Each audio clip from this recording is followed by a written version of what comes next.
El Silmarillion.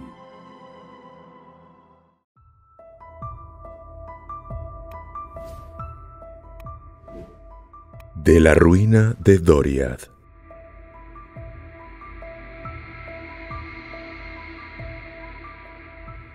Así concluyó la historia de Turin Turambar.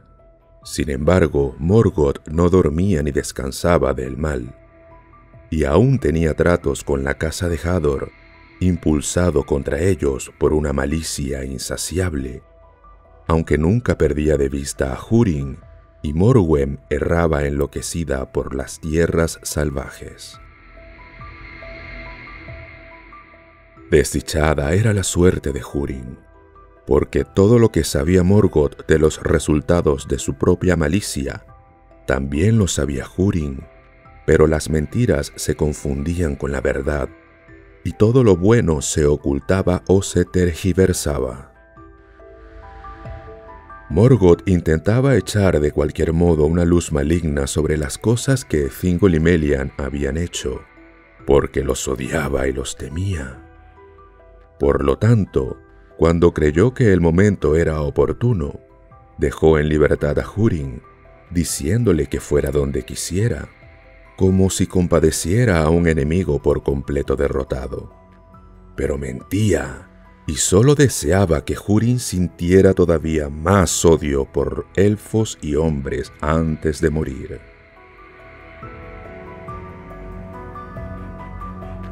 Entonces, aunque poco confiaba en las palabras de Morgoth, pues sabía que no conocía la piedad, Húrin se alejó dolorido, amargado por las palabras del Señor Oscuro, y había transcurrido 1 año desde la muerte de su hijo Túrin. Durante 28 años había permanecido cautivo en Angband y tenía un aspecto tétrico. Llevaba los cabellos y la barba largos y encanecidos, pero caminaba erguido, apoyándose en un gran cayado negro, y ceñía una espada. Así llegó a Hithlum, y los cabecillas de los orientales se enteraron de que había un gran movimiento de capitanes y de soldados negros de Angband por las arenas de Anfanglid, y de que con ellos venía un anciano tratado con altos honores. Así ocurrió que no levantaron la mano contra Húrin y lo dejaron andar libremente por aquellas tierras, en lo que se mostraron prudentes, y el resto del pueblo de Húrin lo evitó, pues llegaba de Angband como quien tiene alianza con Morgoth y es por él honrado. Así pues, la libertad acrecentaba todavía más la amargura del corazón de Húrin, y abandonó la tierra de Hithlum y subió a las montañas. Desde allí divisó a lo lejos, en medio de las nubes, los picos de las Crisaegrim, y se acordó de Turgon, y deseó volver al reino escondido de Gondolin. Descendió por tanto de Ereth Wethrin, y no sabía que las criaturas de Morgoth lo vigilaban. Y cruzando el Britiak, entró en Dimbar, y llegó al oscuro pie de la Secoriath. Toda la tierra estaba desolada y fría, y miró alrededor con pocas esperanzas. Erguido al pie de una pendiente de piedras bajo un muro escarpado, y no sabía que eso era todo lo que podía verse del antiguo camino de huida. Habían bloqueado el río seco y el portal arqueado estaba bajo tierra. Y Húrin miró el cielo gris, creyendo que quizá viera nuevamente a las águilas, como hacía ya mucho en su juventud. Pero solo vio las sombras venidas del este y las nubes que rodeaban los picos inaccesibles, y solo oyó el silbido del viento sobre las piedras. Pero la vigilancia de las grandes águilas había sido redoblada, y pronto descubrieron a Húrin allá abajo, abandonado a la luz declinante. Y enseguida el mismo Thorondor, pues la noticia parecía de importancia, le llevó el mensaje a Turgon. Pero Turgon le dijo: ¿acaso Morgoth duerme? Te equivocas. No es así, le dijo Thorondor. Si las águilas de Manwë acostumbraran errar de esta manera, hace ya tiempo, señor, que vuestro escondite habría sido inútil. Entonces no hay duda de que tus palabras auguran el mal, dijo Turgon, pues solo pueden tener un significado. Aún Húrin Thalion se ha sometido a la voluntad de Morgoth. Mi corazón se ha cerrado para siempre. Pero cuando Thorondor hubo partido, Turgon se quedó largo tiempo meditando y recordó perturbado los hechos de Húrin de Dor Lómin, y abrió su corazón y pidió a las águilas que buscaran a Húrin e intentaran traerlo a Gondolin.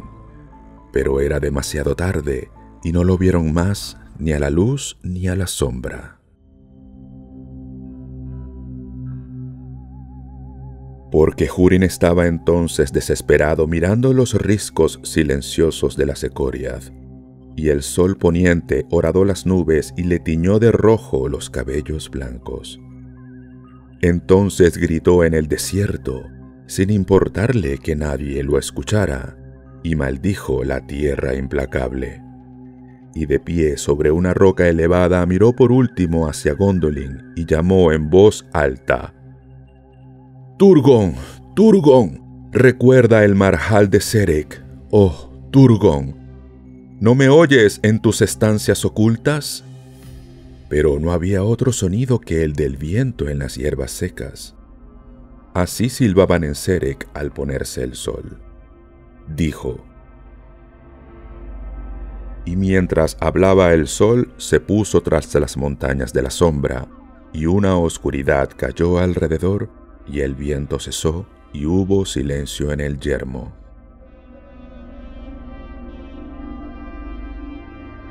Pero quienes vigilaban a Húrin alcanzaron a oír lo que decía, y el mensaje llegó sin demora ante el trono oscuro del norte.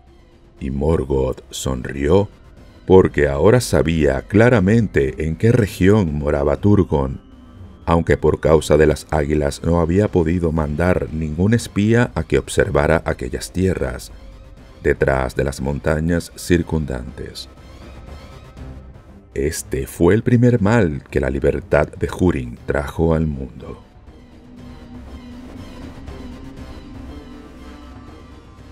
Cuando se hizo la oscuridad, Húrin resbaló de la roca y cayó en un pesado sueño de dolor. Pero en el sueño oyó la voz de Morwen que se lamentaba y que lo llamaba una y otra vez, y le pareció que la voz venía de Brethil. Por tanto, cuando despertó, junto con la venida del día, se puso de pie y regresó al Britiak, y avanzando a lo largo de Brethil, llegó en la noche a los cruces del Teiglin. Los centinelas nocturnos lo vieron, pero se sintieron atemorizados, pues creían ver un fantasma salido de un viejo túmulo de guerra, y que ahora andaba en la oscuridad. Y por eso Húrin no fue detenido, y al fin llegó al sitio en que Glaurung había sido quemado, y vio la piedra alta erguida a orillas de Cabed Naeramard. Pero Húrin no miró la piedra, pues sabía lo que allí estaba escrito, y además había descubierto que no se encontraba solo. Sentada a la sombra de la piedra había una mujer, inclinada y de rodillas, y mientras Húrin la miraba en silencio, ella echó atrás la destrozada capucha y levantó la cara. Tenía el pelo cano y era vieja, pero de pronto las miradas de los dos se encontraron, y él la reconoció porque, aunque había espanto y frenesí en los ojos de ella, aún conservaban la luz que mucho tiempo atrás le había ganado el nombre de Eletgwen, la más orgullosa y bella entre las mujeres mortales de antaño.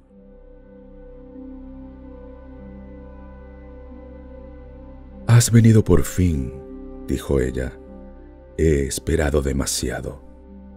El camino era oscuro. Vine como me fue posible, respondió él. Pero has llegado demasiado tarde, le dijo Morwen. Se han perdido. Lo sé, dijo él, pero tú no. Pero Morwen dijo, casi. Estoy agotada. Me iré con el sol.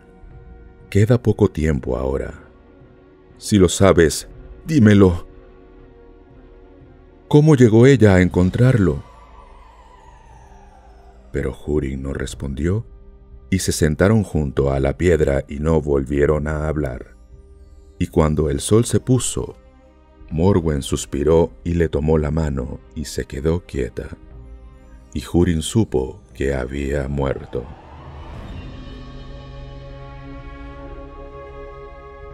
La miró en el crepúsculo y le pareció que las líneas trazadas por el dolor y las crueles penurias se habían borrado en el rostro de Eledwen.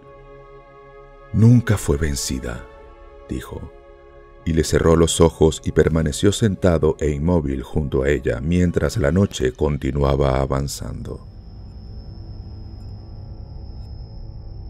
Las aguas de Cabed Naeramart rugían próximas, pero él no oía nada, y no veía nada, y no sentía nada porque su corazón se había vuelto de piedra. Pero sopló un viento helado, y una lluvia le golpeó la cara, y lo despertó. Y la ira se levantó con él como un humo que le oscurecía el juicio, de modo que ahora no deseaba otra cosa que vengarse por los daños que habían sufrido él y los suyos, acusando en su angustia a todos los que habían tenido algún trato con ellos. Entonces se incorporó e hizo una tumba para Morwen sobre Cabed Naeramart, al lado oeste de la piedra, y sobre ella grabó estas palabras: Aquí yace también Morwen Eledwen. Se dice que un vidente y arpista de Brethil llamado Glirhuin compuso un canto en el que decía que la piedra de los desventurados nunca sería mancillada por Morgoth, ni nunca caería, aun cuando el mar anegara la tierra, como en verdad más tarde acaeció. Y todavía Tol Morwen se yergue sola en el agua más allá de las costas que fueron hechas en los días de la cólera de los Valar. Pero Húrin no yace allí, pues el destino lo llevó a otro sitio y la sombra aún iba detrás de él.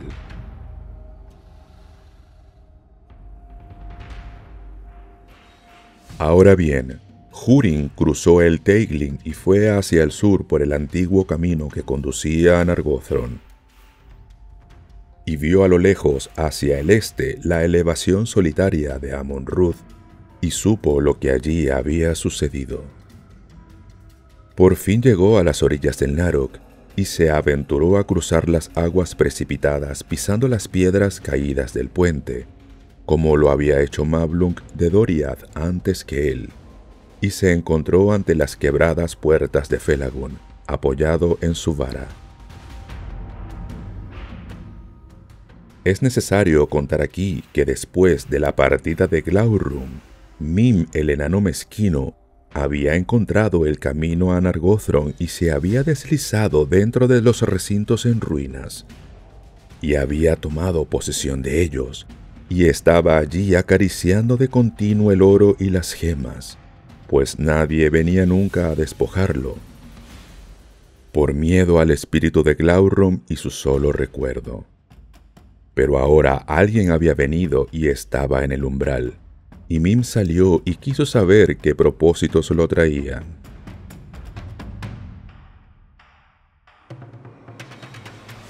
Pero Húrin le dijo: ¿Quién eres tú que pretendes impedirme la entrada a la casa de Finrod Felagund? Entonces el enano respondió: Soy Mim, y antes de que los orgullosos llegaran del mar, los enanos excavaron los recintos de Nuluk-Kisdin. No he venido sino a tomar lo que es mío, porque soy el último de mi pueblo. Pues entonces ya no seguirás gozando de tu herencia, dijo Húrin. Porque yo soy Húrin, hijo de Galdor, vuelto de Angband, y mi hijo era Turin Turambar, a quien no has olvidado. Y él fue quien dio muerte a Glaurung el dragón, el que arruinó los recintos en que estás ahora. Y aquel que traicionó el yelmo dragón de Dor-lómin no me es desconocido. Entonces Min, atemorizado, le rogó a Húrin que tomara lo que quisiera y que le perdonara la vida. Pero Húrin no le hizo caso y lo mató allí ante las puertas de Nargothrond. Luego entró y se demoró un rato en aquel espantoso lugar, donde los tesoros de Valinor estaban esparcidos por los suelos en la oscuridad y deterioro. Pero se dice que cuando Húrin salió de las ruinas de Nargothrond y estuvo de nuevo bajo el cielo, de todo ese tesoro había tomado tan solo una cosa. Luego Húrin se encaminó hacia el este y llegó a las lagunas del crepúsculo sobre las cataratas del Sirion, y allí fue detenido por los elfos que vigilaban las fronteras occidentales de Doriath y llevado ante el rey Thingol en las 1000 cavernas. Entonces Thingol sintió gran dolor y pena cuando lo miró y reconoció en ese hombre lóbrego y envejecido a Húrin Thalion, el cautivo de Morgoth, pero lo saludó amablemente y le rindió honores. Húrin no respondió al rey y sacó debajo de la capa la única cosa que había traído de Nargothrond, y era nada menos que el Nauglamir, el collar de los enanos, hecho para Finrod Felagund hacía ya mucho tiempo por los artesanos de Nogrod y Belegost, la más afamada de todas las obras de los días antiguos, y la más apreciada por Finrod entre todos los tesoros de Nargothrond. Y Húrin lo arrojó a los pies de Thingol con furiosas y amargas palabras. «Recibe la paga», exclamó, «por lo bien que has cuidado de mis hijos y mi esposa. Porque este es el Nauglamir, cuyo nombre es conocido de muchos entre los elfos y los hombres. Y te lo traigo desde la oscuridad de Nargothrond, donde Finrod, tu pariente, lo dejó cuando partió con Beren, hijo de Barahir, para cumplir el cometido de Thingol de Doriath».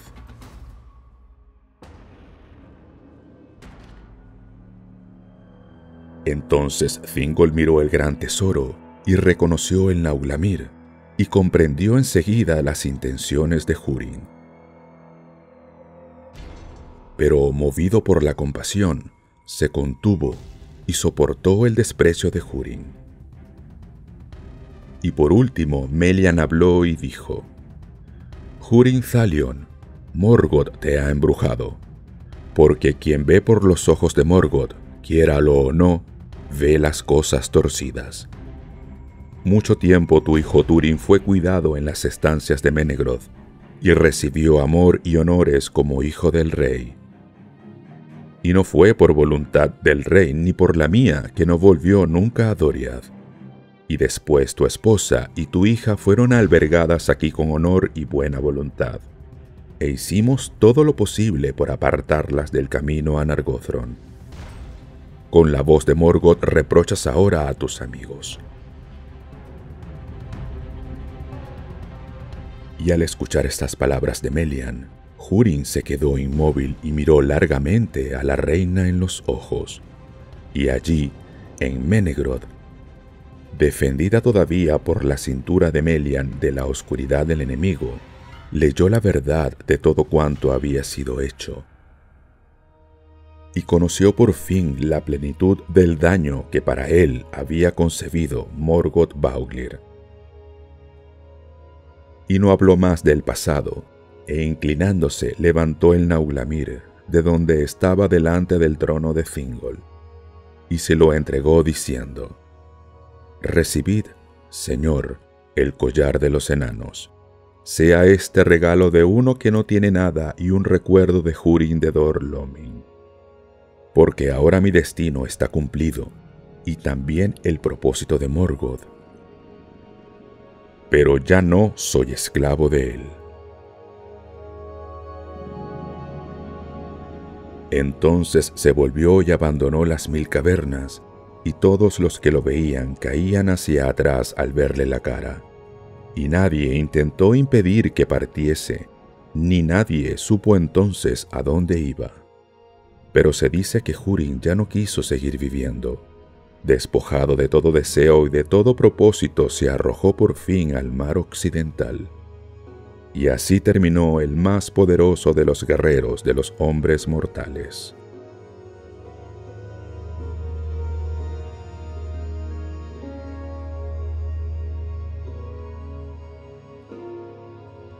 Pero cuando Húrin se hubo marchado de Menegroth, Thingol permaneció largo tiempo en silencio mirando el gran tesoro que tenía ante sí, y pensó que tenía que ser rehecho, y que en él había que engarzar el Silmaril. Porque al paso de los años el pensamiento de Thingol había vuelto una y otra vez a la joya de Fëanor, y al fin se apegó a ella, y no le gustaba dejarla, ni siquiera tras las puertas de su cámara más profunda. Y ahora estaba decidido a llevarla siempre consigo, despierto y dormido.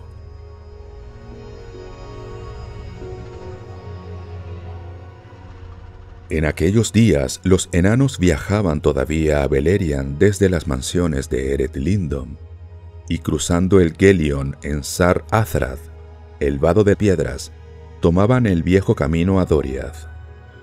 Pero eran muy hábiles para el trabajo de los metales y las piedras, y se los necesitaba a menudo en las estancias de Menegroth.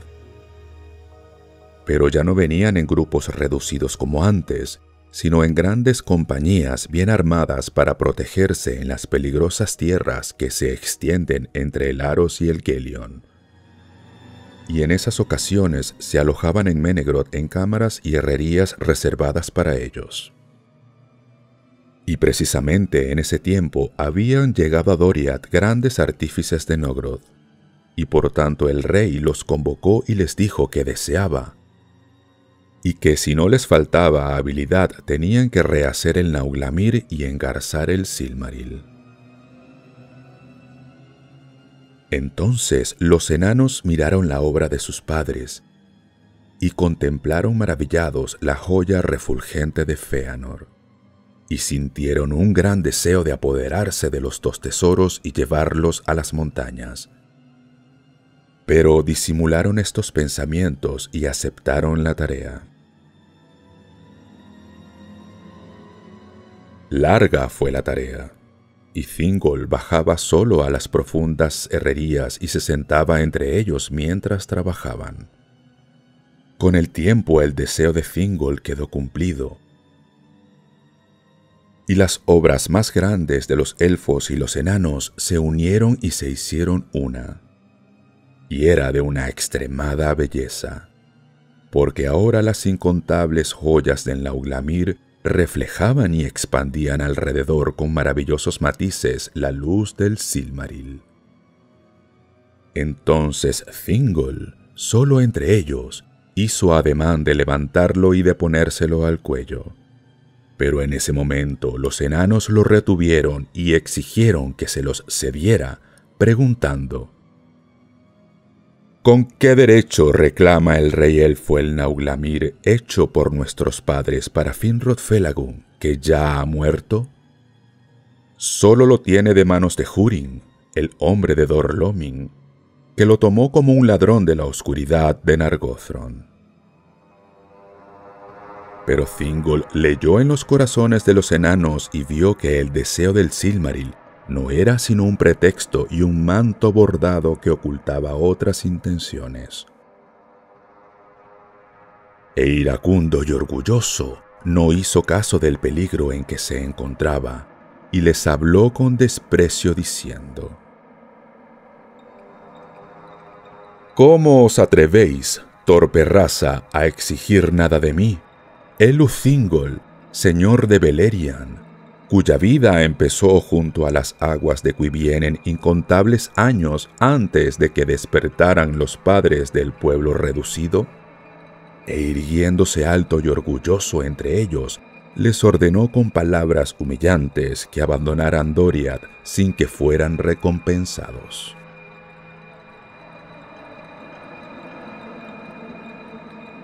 Entonces, la codicia de los enanos se convirtió en rabia por las palabras del rey, y lo rodearon, y le pusieron las manos encima, y lo mataron.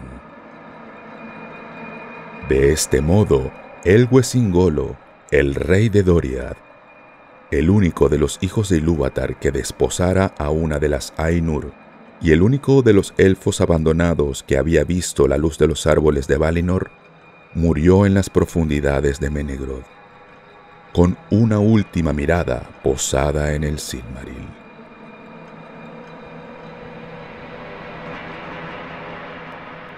Entonces los enanos recogieron el Nauglamir y abandonaron Menegroth, y huyeron hacia el este a través de Region. Pero la noticia corrió rauda por el bosque, y pocos de esa compañía llegaron al Aros, pues fueron perseguidos a muerte mientras buscaban el camino del este. Y el Nauglamir fue recuperado y llevado con amarga pena a Melian la reina. No obstante, 2 fueron los asesinos de Thingol que escaparon a la persecución por las fronteras del este y volvieron por fin a la ciudad lejana de las montañas azules. Y allí en Nogroth contaron en parte lo sucedido, diciendo que los enanos habían sido muertos en Doriath por orden del rey elfo para no darles así la prometida recompensa. Entonces muy grandes fueron la ira y las lamentaciones de los enanos de Nogroth por la muerte de sus hermanos y de sus grandes artífices, y se mesaron las barbas y gimieron, y durante mucho tiempo meditaron vengarse. Se dice que pidieron la ayuda de Belegos, que les fue negada, y que los enanos de Belegos intentaron disuadirlos. Pero de nada les valió este consejo, y no tardaron en preparar un gran ejército que partió de Nogroth y cruzando el Gelion marchó hacia el oeste a través de Beleriand.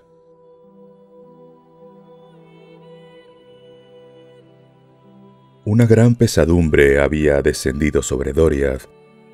Melian se quedaba largo rato sentada en silencio junto a Thingol el rey, recordando los años iluminados por las estrellas y la primera vez que se encontraran entre los ruiseñores de Nan Elmoth en edades anteriores, y sabía que la despedida de Thingol anunciaba una despedida todavía mayor, y que el destino de Doriath estaba próximo a cumplirse.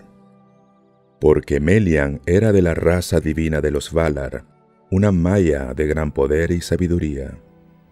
Aunque por amor a Elwë-Singolo había adoptado la forma de los hijos mayores de Ilúvatar, y con esa unión quedó atada por las cadenas y trabas de la carne de Arda. En esa forma concibió para él a Lúthien Tinuviel, y en esa forma ganó poder sobre la sustancia de Arda, y la cintura de Melian defendió a Doriath durante las largas edades de los males exteriores. Pero ahora Thingol yacía muerto, y su espíritu había entrado en las estancias de Mandos.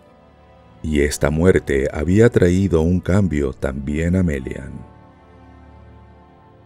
Fue así que el poder de ella se retiró por ese tiempo de los bosques de Neldoreth y Region, y el Skaldwin, el río encantado, habló con una voz diferente, y Doriath quedó abierta a los enemigos.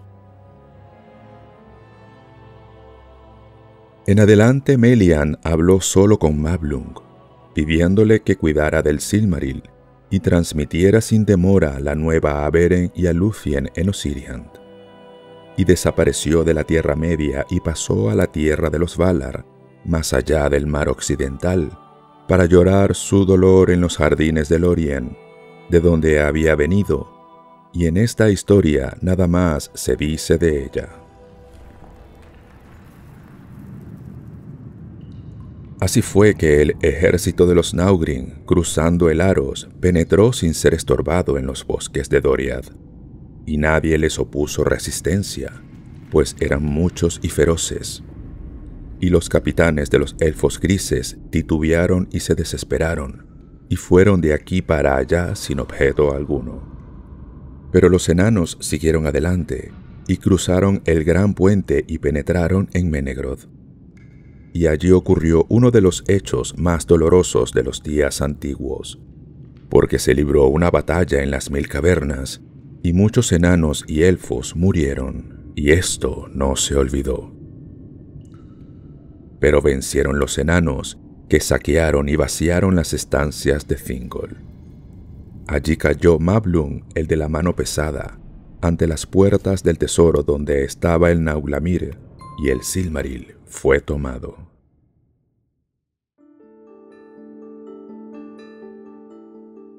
En ese tiempo, Beren y Lúthien vivían todavía en Tol Galen, la Isla Verde, en el río Adurant, la más austral de las corrientes que descendiendo de Ered Lindon iban a parar al Gelion.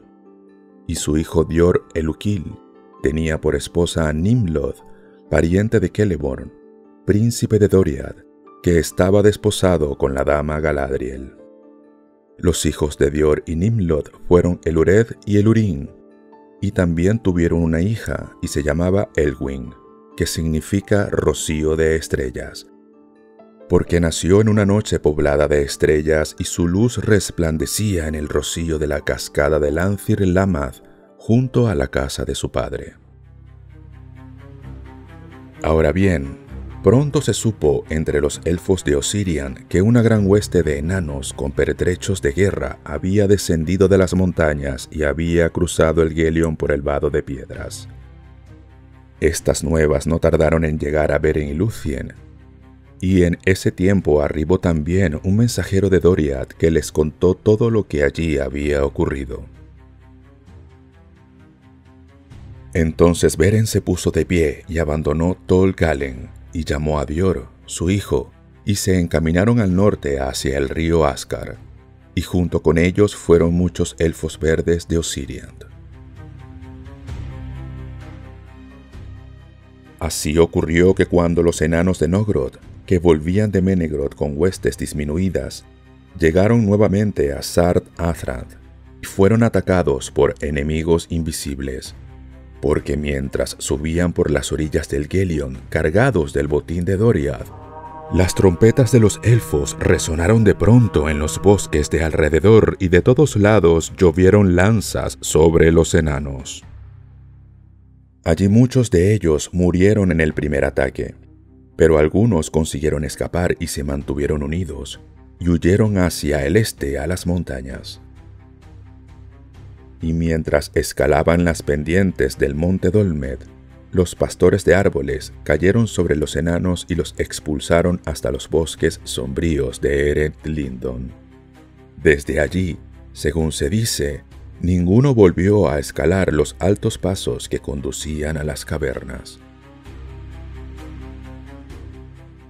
En esa batalla junto a Sar Athrath, Beren luchó por última vez, y él fue quien mató al señor de Nogrod y le arrancó el collar de los enanos. Pero el señor de Nogrod murió maldiciendo al tesoro. Entonces Beren miró con asombro la joya de Fëanor que él había cortado de la corona de hierro de Morgoth y que ahora refulgía en medio de oro y gemas, engarzadas por la destreza de los enanos, y le quitó la sangre en las aguas del río. Y cuando todo hubo terminado, el tesoro de Doriath se hundió en el río Ascar, y desde ese momento el río tuvo nuevo nombre, Rath-Thloriel, el lecho de oro. Pero Beren tomó el Nauglamir y volvió a Tol Galen. Poco alivió la pena de Lúthien enterarse de que el señor de Nogrod había muerto y con él muchos enanos. Pero se dice y se canta que Lúthien, engalanada con el collar y la joya inmortal, era la visión más bella y gloriosa que se hubiera contemplado alguna vez fuera del reino de Valinor. Y por un breve tiempo, la tierra de los muertos que viven pareció una visión de la tierra de los Valar, y desde entonces ningún sitio fue tan hermoso, tan fértil y tan lleno de luz.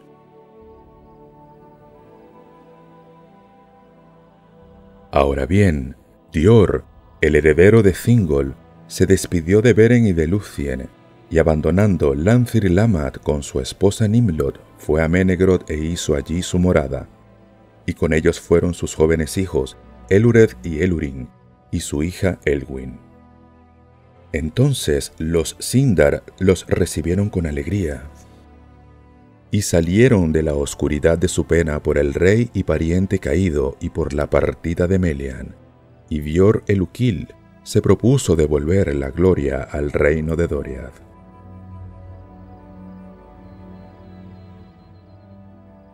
Una noche de otoño, ya tarde, alguien llegó y llamó a las puertas de Menegroth pidiendo ser admitido ante el rey.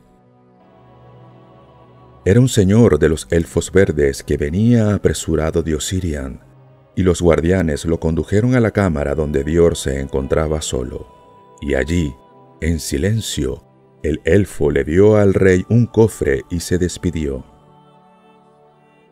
Pero este cofre guardaba el collar de los enanos en que estaba engarzado el Silmaril, y al verlo, Dior reconoció el signo de que Beren Erkamion y Lúthien Tinuviel habían muerto en verdad, y habían ido donde va la raza de los hombres, a un destino más allá del mundo. Durante mucho tiempo contempló Dior el Silmaril, que más allá de toda esperanza su padre y su madre habían traído del terror de Morgoth, y mucho se dolió de que la muerte los hubiera sorprendido tan temprano. Pero dicen los sabios que el Silmaril apresuró su fin, porque la llama de la belleza de Lúthien era demasiado brillante para tierras mortales. Entonces Dior se puso de pie y se prendió el Nauglamir en torno al cuello, y era ahora el más hermoso de todos los hijos del mundo de las tres razas, la de los Edain, y la de los Eldar, y la de los Maiar del reino bendecido. Pero cundió el rumor entre los elfos dispersos de Beleriand de que Dior, el heredero de Thingol, llevaba el Nauglamir y dijeron: «Un Silmaril de Fëanor arde de nuevo en los bosques de Doriath». Y el juramento de los hijos de Fëanor despertó otra vez. Porque mientras Lúthien llevaba el collar de los enanos, ningún elfo se habría atrevido a atacarla. Pero ahora, al enterarse de la renovación de Doriath y del orgullo de Dior, los 7 elfos abandonaron la vida errante y volvieron a reunirse. Y le enviaron mensajeros a Dior reclamando la posesión del Silmaril. Pero Dior no dio respuesta a los hijos de Fëanor, y Celegorm instó a sus hermanos a que atacaran a Doriath. Llegaron inadvertidos en pleno invierno, y lucharon con Dior en las 1000 cavernas. Y así ocurrió la segunda matanza de elfos por elfos. Allí cayó Celegorm a manos de Dior, y allí cayeron Curufin y el oscuro Caranthir. Pero Dior fue también muerto, y Nimlod su esposa. Y los crueles sirvientes de Celegorm se apoderaron de los jóvenes hijos y los dejaron abandonados en el bosque para que murieran de hambre. De esto, en verdad, se arrepintió Maedhros, y los buscó largo tiempo en los bosques de Doriath. Pero de nada le valió la búsqueda, y del hado de Elured y Elurin no se cuenta ninguna historia. Así fue destruida Doriath y nunca volvió a levantarse. Pero los hijos de Fëanor no obtuvieron lo que buscaban, porque un resto del pueblo huyó ante ellos, y con él iba Elwyn, hija de Dior, y escaparon, y llevando consigo el Silmaril, llegaron con el tiempo a las desembocaduras del Sirion, junto al mar.